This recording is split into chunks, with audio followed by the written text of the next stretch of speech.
मिलल है घर से झटका मेरा आधा से ज्यादा चल गया। कौन सी हो समय हो ये बतिया पहले ना बोल सकला कि समय आधा से ज्यादा 12 के पार हो गल तो कहीं फरियाद करा लो यहाँ समझ नहीं है दुनिया गोजी रख लो हम के बाबूजी। वाह रे बड़ा सुंदर क्रांतिकारी बिरहा सुने के मिलल है। बिरहा पे बिरहा हो जाए आप लोगों का आदेश होता है बिरहा पे बिरहा हो जाए ना। चलो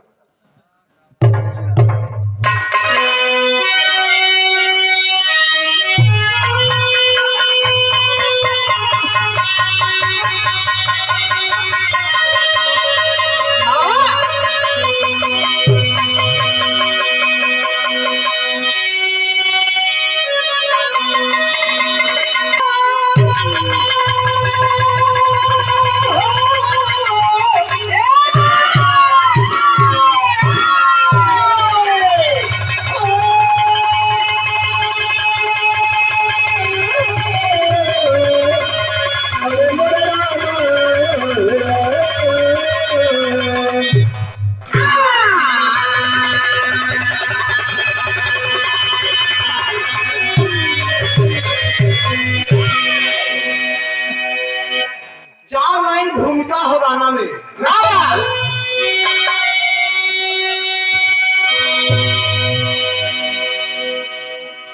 प्राणों से प्यारा वतन है हमारा इसकी रक्षा में तन मन लगा देंगे हम। आंख जो भी उठाएगा मेरी तरफ हस्ती को पल में मिटा देंगे हम। तन के सोला गिरेंगे नल की तरह हौसले को जला देंगे हम।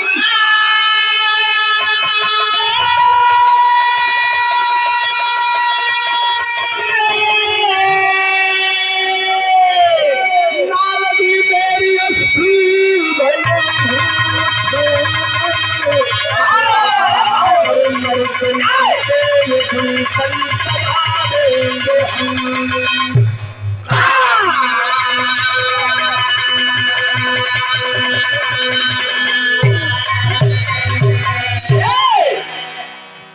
लाल जी मेरी अस्थि भले ही उठे मरते मरते ये गुलशन सजा देंगे हम। कि अरे चूड़ी क्या बात है क्या बात है पुरान चीज कि अरे चूड़ी कि चाहे आप लोग प्रेमिका अपने प्रेमी बजे कहले रहा समय गुजरत बा सावन का महीना सामने झलकत बा तो दुल्हन कहत बा कि अरे चूड़ी मजा नसेगी भाई रंग मजा नसेगा चूड़ी मजा मजा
पीरन बदे समझ ले है, चाहे हमारे लक्ष्मी बदे समझ ले है, चाहे प्रेमी प्रेमिका बदे समझ ले है, ये आप लोगों के ऊपर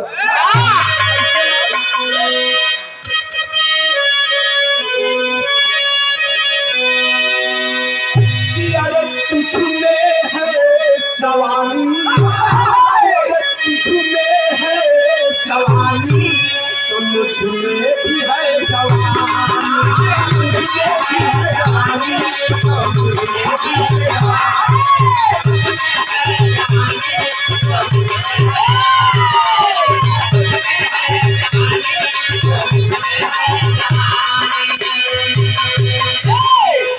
देखूंगा याद जंग में, देखूंगा याद जंग में, जिससे है इतना पानी, तुझ में है जवानी, तुझ में भी है जवानी, तुझ में भी है जवानी, तुझ में भी है जवानी। अरे देखूंगा जान में, देखूंगा जान में, इतना है इसमें पानी, तुझ में है जवानी,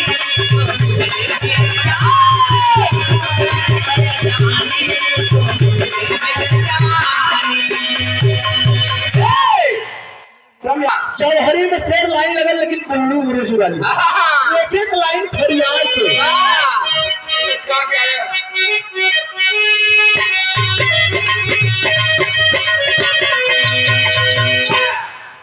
लोग बतावे ना देखले तो ना रही बिरहा जगत में अली समय से, लेकिन कुछ कारणवश जब हट गई तो बिरहा से थोड़ा सा मुंह मोड़ ले, जब फिर वापस 14 साल बाद अली बंदाइश काट के बस ये लॉकडाउन से 3 महीना पहले तुमने देखते हुआ लोग हालत, लेकिन बुल्लू गुरु की गाँव बड़ी अनाज के गाँव धीरे से धीरे से हटा ले, रामदेव गुरु कहें कि हम इतना चिल्लाई ला, हम इतना जोर से हकड़ी ला, कैसे पंचदो तो लिखे भी लहाई तरीका से छुपाई पर से हटाई दे, कैसे लाल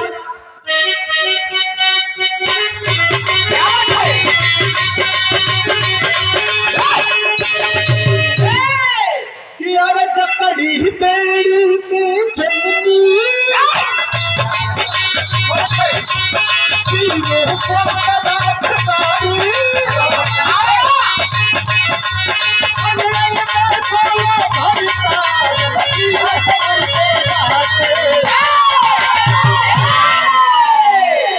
और गांधी सुबह सुबह से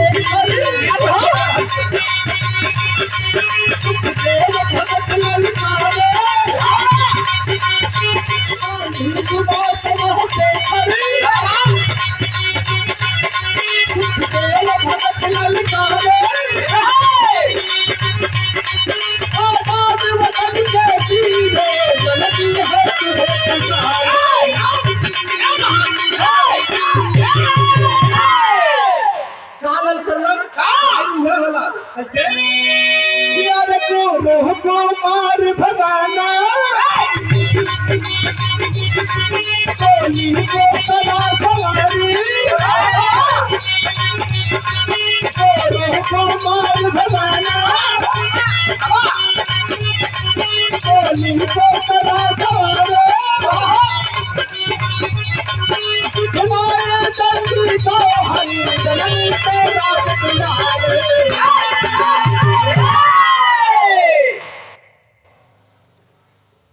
चंद्रशेखर आजाद, सुभाष चंद्र बोस, तमाम ऐसे हमारे क्रांतिकारी नौजवान थे जो कहलन की माई पुकारा थी अंग्रेजन का गुलाम हो, अंग्रेजन का देश गुलाम हो, हमके ये गुलामी से जकड़ल जौन धरती है के बचावे के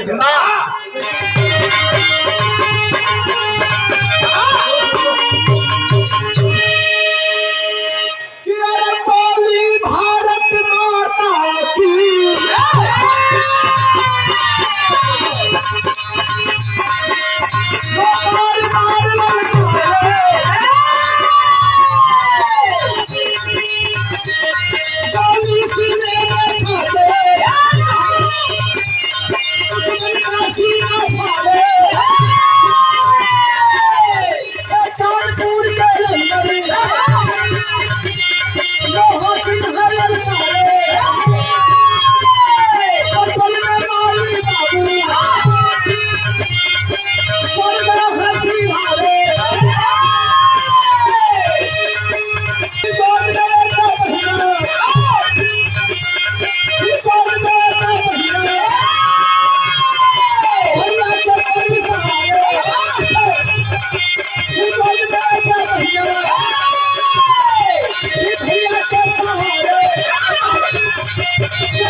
भगत सिंह, सुखदेव, राजगुरु का क्रांतिकारी के जवानी चमकल रहा।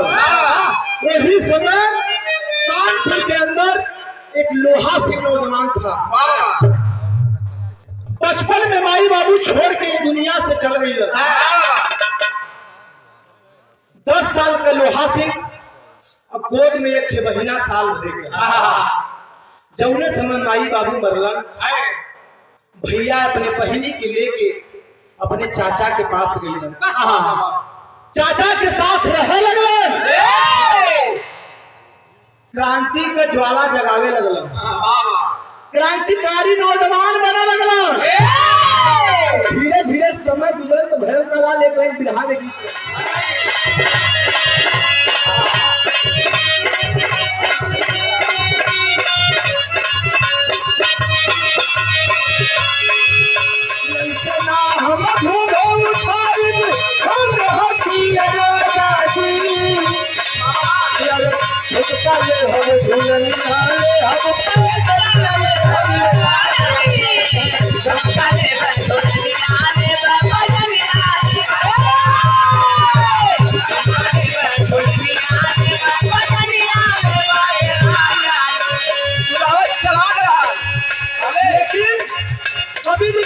भाव लिखत हुआ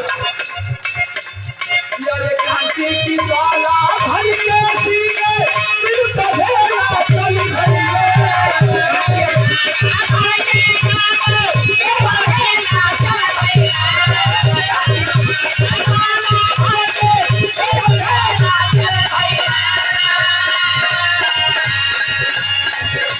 क्रांति की ज्वाला भर के सीने दिल बधेला चल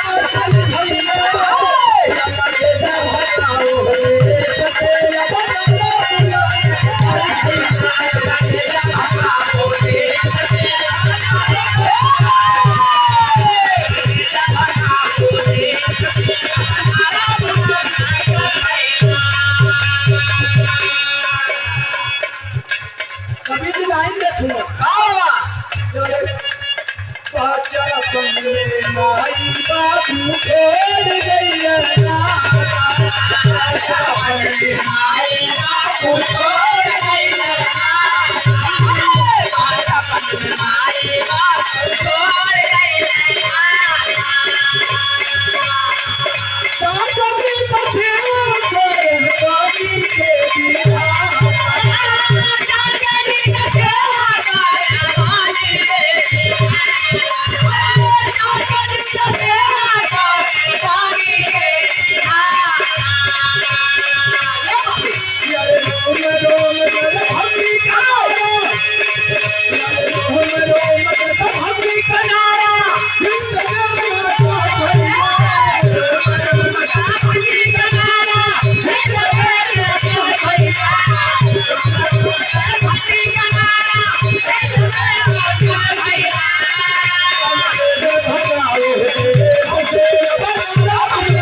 अपने चाचा चाची के पास रख दे।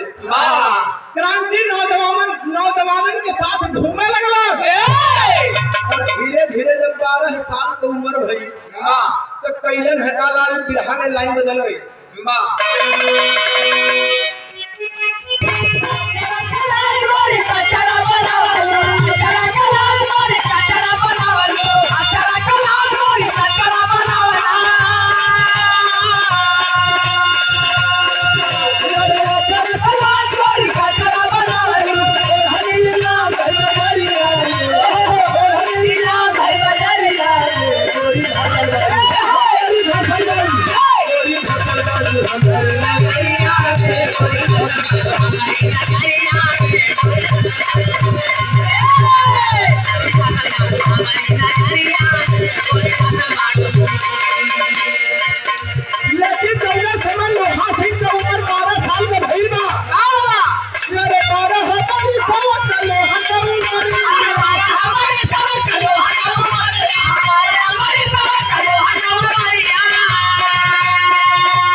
3 बजे तक अपने घरे अरे अपने बहन का हाल जान ले बाबा अपने चाचा से अपने चाची से हाल जान ले और नहले के बाद फिर घरवा में 2 घंटा बाद निकल जा। बाबा अरे धीरे धीरे गाड़ी भई करूँगा बहन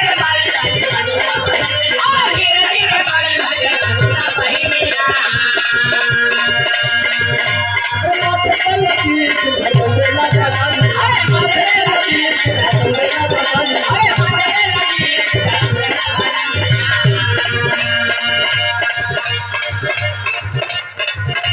धीरे धीरे गाड़ी भई करूँगा बहन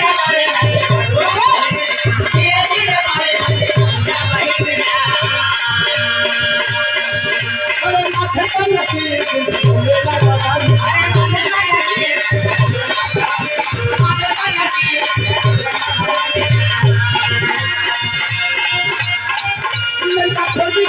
लड़का खोजी हाथ तीना ऊपर आवा लगल तीर खाए तीर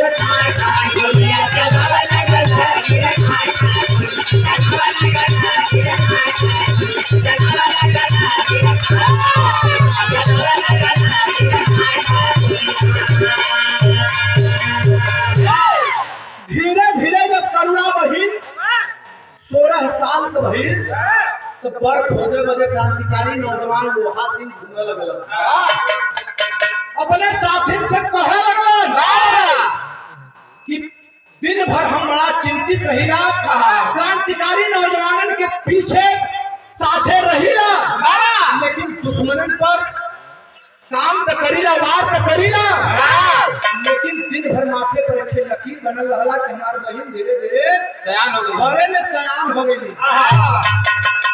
अपने वही साथी में से क्रांतिकारी नौजवानन से कह के एक लड़का देख के अपने बहिनी का शादी तय कइल। बहिन जब विदा भइलिन अपने घरे गइलिन जौने समय यह मकर संक्रांति का दिन आयल तो भैया का राह बहिन देखत भैया अइलन ना समय बीत गई। एक दिन करुणा अपने पति के पास बैठ के अपने पति से कहत का कहत लाल दिशा के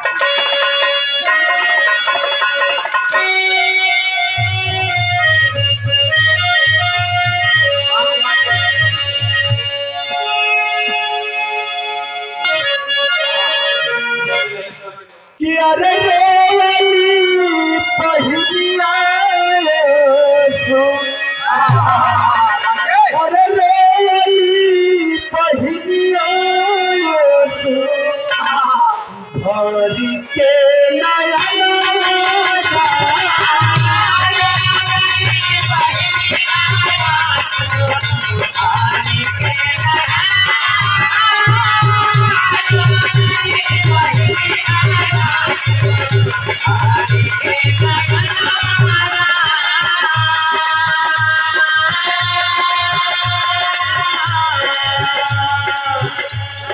अरे रोवली बढ़िया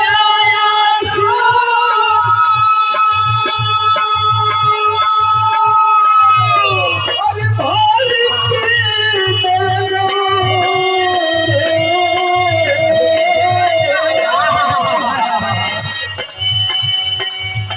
कैसे बदली गई कैसे बदली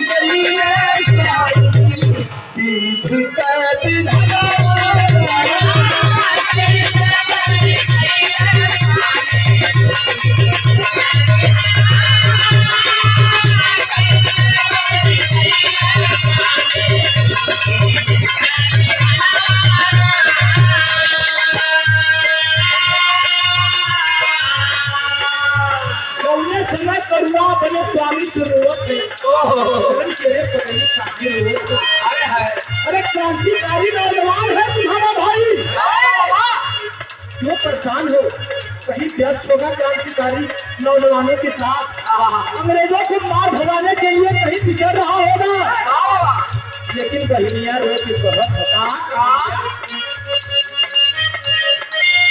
बतावत हो बहनिया रोवत बता हाँ बाबा कि अरे चावने बहिनिया के एक पल न छोड़े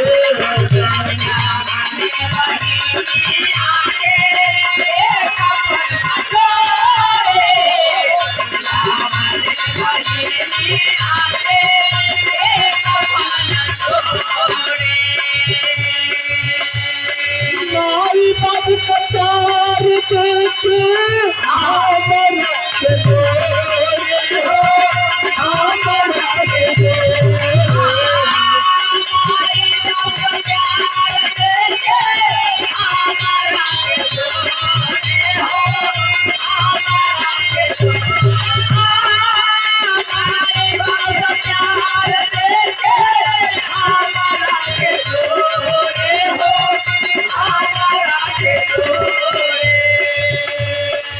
और धीरे धीरे आई गईला राखी वाला दिना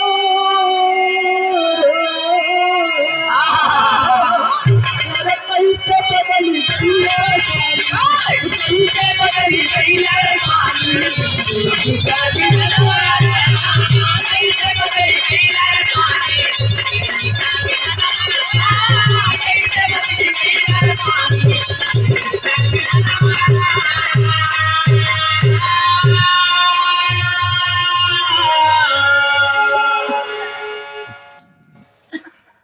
उधर का कहानी थोड़ा समय के लिए उधर छोड़ दा लेकिन जौने समय लोहा सिंह जवान क्रांतिकारियों के साथ मिल के अंग्रेजन के मरलस वो समय भयल कलाल से विदेशिया में भाव निकले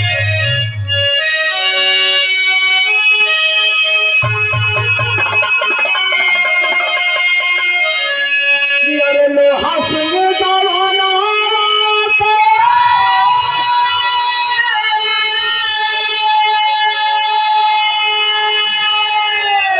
अरे देखी वीर तालिया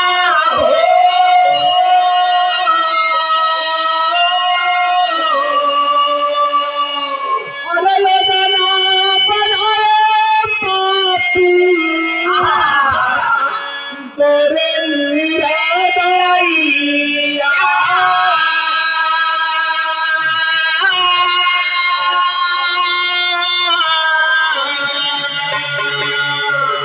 अरे रखल नाम गोरे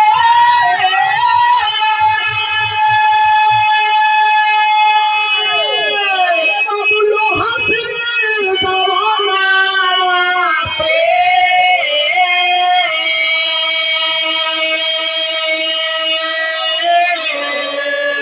अरे जिंदाया मुर्दा कोई पकड़े यही सामाइया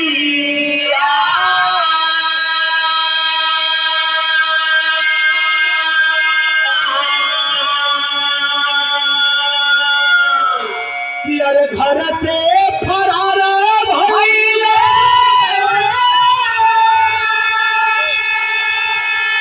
ए बाबू लोहा सिंह जवाना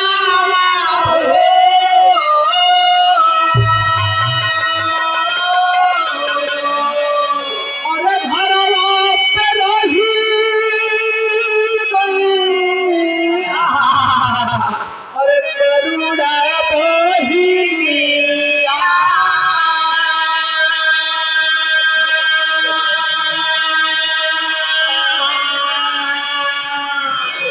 अरे योजना बनाई पापी घर घेर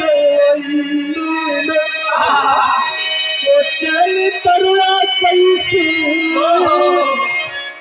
बच है जीवनिया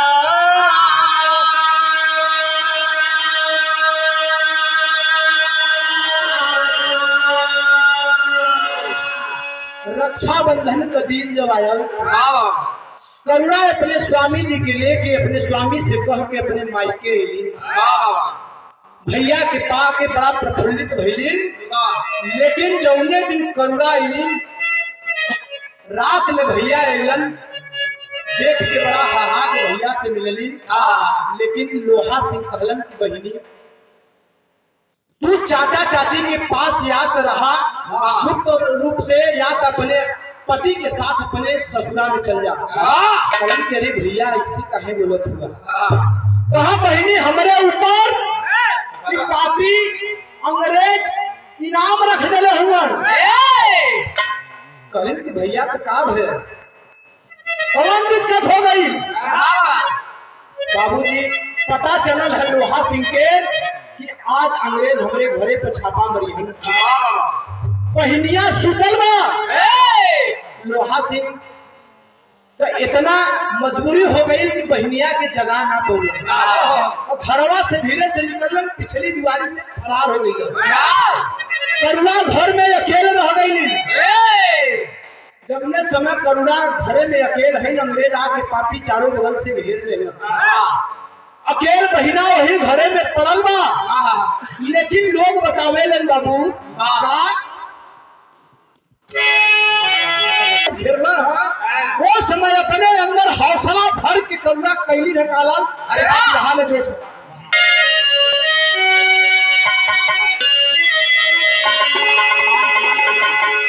अरे मैया हो ललवा देगा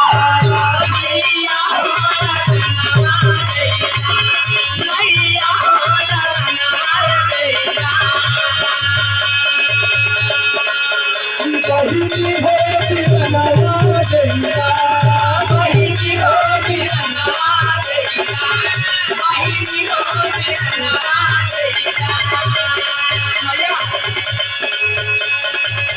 देशवा के खातिर अपने, देशवा के खातिर अपने गोरी करो बिरनवा देगा, मैया हो ललवा देगा, बहिनी हो बिरनवा देगा, मैया हो ललवा देगा, बहिनी हो बिरनवा देगा। देशवा के खातिर अपने, देशवा के खातिर अपने मारी जाते ललवा देगा, मैया हो ललवा देगा, बहिनी हो बिरनवा देगा।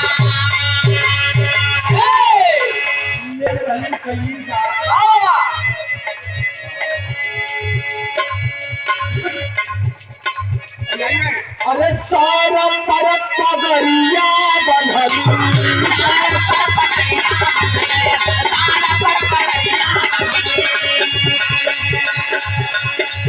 हाथ में कटरिया लिहली,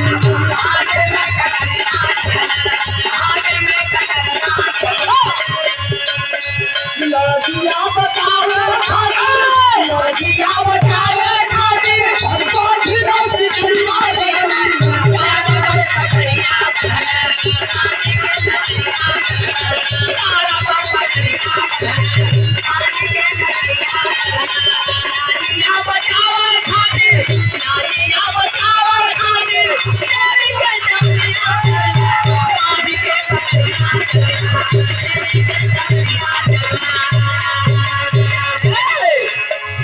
अरे सात अंग्रेजन के मार के दिवाली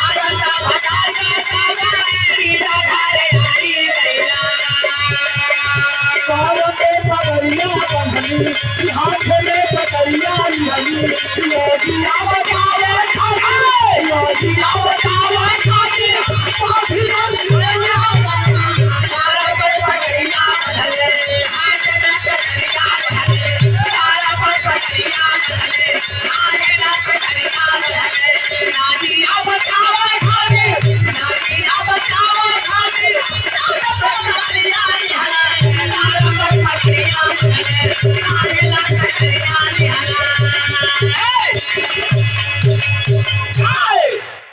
समझ हिर गई करुणा, सोचलिन कि अब लगत हो जान तलब बची।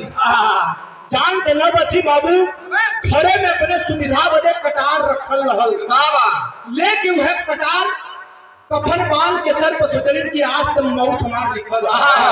लेकिन हौसला अपन बुलंद करके 7 अंग्रेजन की मारत निकल गई। जौने समय निकल के एक सहेली रहल, जौने सहेली का उनके नाम बतावल गई रीता। जाके रीता के घरे कहलिन, प्रमाण मिलल इतिहास में कि लोहा सिंह से और रीता से प्रेम रहा। जाके कहलिन कि भैया हमार लौकल रहलन है। रीता कहलिन कि भैया तो ना लौकल रहलन, कुछ छोड़ा बोलली। रीता कहलिन कि बहनी रुक जा, करुणा रुक जा, लेकिन रुकली ना। जो घरवा से रीता के घरवा से अगवा बढ़लिन, अंग्रेजन के पता चल गया। जाके बाबू राह रोक लेलन करुणा के। जौने समय राह रोकलन, उस समय कवि जी बिरहा में तेरी लाइन देते।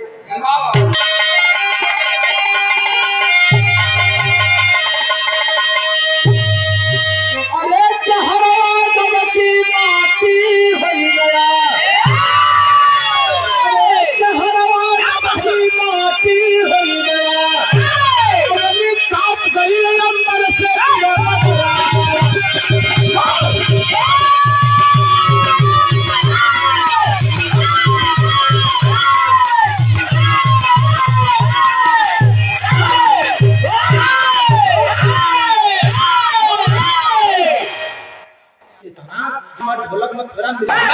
अवनी काप गई अंबर से गिरे बदरवा, चहरवा जबकि माटी हो गया। देखली में करुणा के सारा अंग्रेज घेर ले लिया सामने। कहलिन कि अब लगत है जान तो बची न। कटार अपने साथे लेहले रहले, कटार अपने साथे लेहले रहली। कैली कलाल पहपड़ में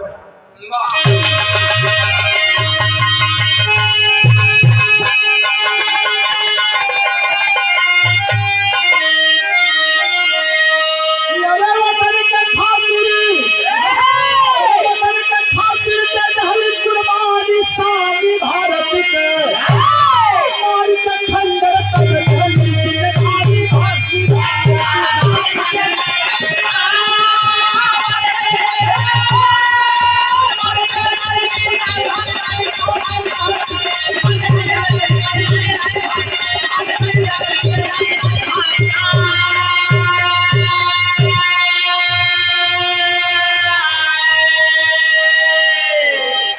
अपने हाथे अपने वही खंजर से सोचलिन कि पापी अंग्रेज यदि हमें पा जाइहन तो हमार नोच के कितना टुकड़ा करिहन, ये भगवान के भी ना पता है जे हमके बनौले है।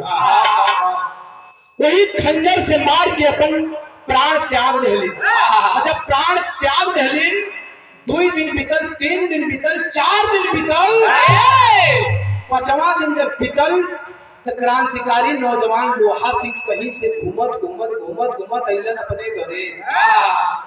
अपने चचा चाची से पूछलन का भलाल अंतरा लगा कि अरे लोहा सिंह घरवा पे अइले, हली रात समैया हो। रीता से जब पूछन लगी, मिलला ना राखी बनहैया हो। जाके लोहा सिंह रीता से पूछे लगलन कि अरे जो हमके रखिया बांधा वाले हमार बहिन रही तो घरमा ना देखा था। रीता आंख में आंसू भर के लगल रोए। कहलस कि लोहा सिंह का बताई, का कही तो से हम दुख कलन कहीं तगड़ी रोवत का है। कह का बताई, कहीं करुणा के अंग्रेज पापी घेर रहलन। अपन इज्जत बचावे बदे अपने वही कटारी से अपन गर्दन उतार दी। जब इतनी बात सुनल सन तो पारा 7वें आसमान पर हो गई।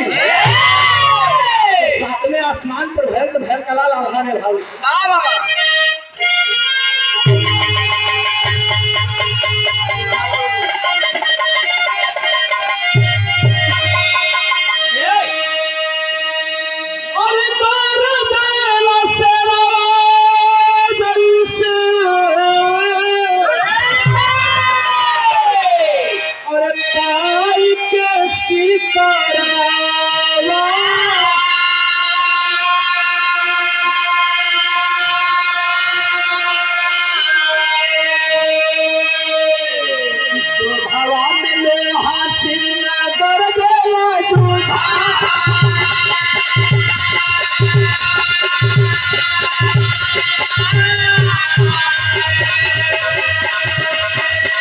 पहुंचे कइले लोहा के खाना के भिखारी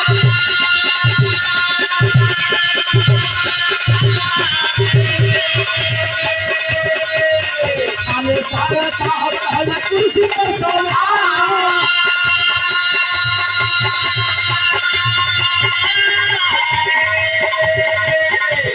खाया खाया चलिया चलावा धीरा धीरा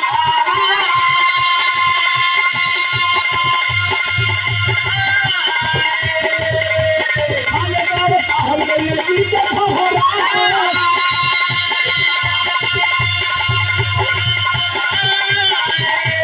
चले चली काया बाबू के बोले थानेदार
पहुंचलन है थाने पर देखलन कि थानेदार साहब बैठल हुए पहुंचत मंत्रा ने आओ बताओ फाय फाय फाय तीन गोली मरना था जवान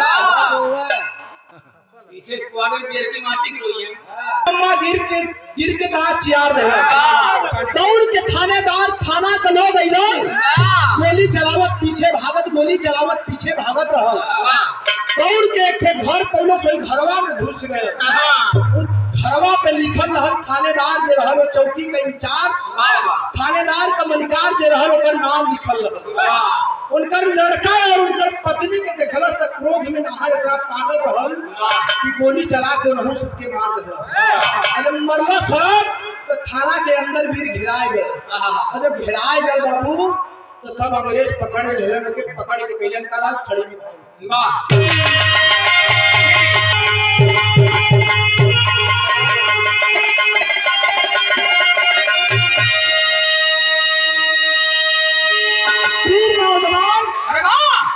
मारत मारत जब पिस्तौल में देखलस की अंतिम गोली है तो सोचलस कि पापी अंग्रेज उनके पकड़ ले तो कैले से कालाल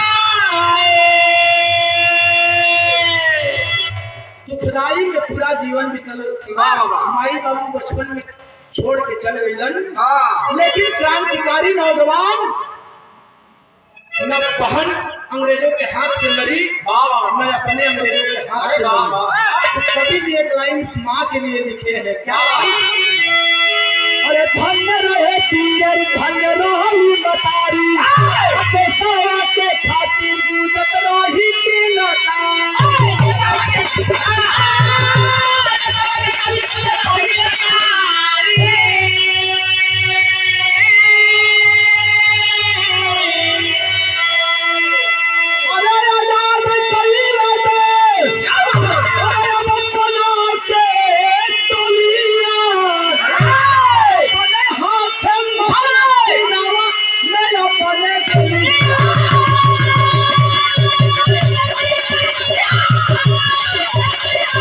तो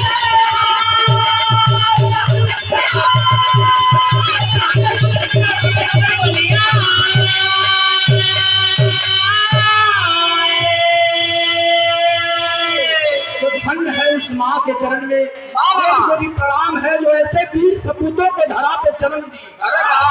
तो जहांगीर गुरुदत्त लाल का डूब गए हैं रब से, अरे लाल जी पागल कविता लिखते आंसू बहे कलम से।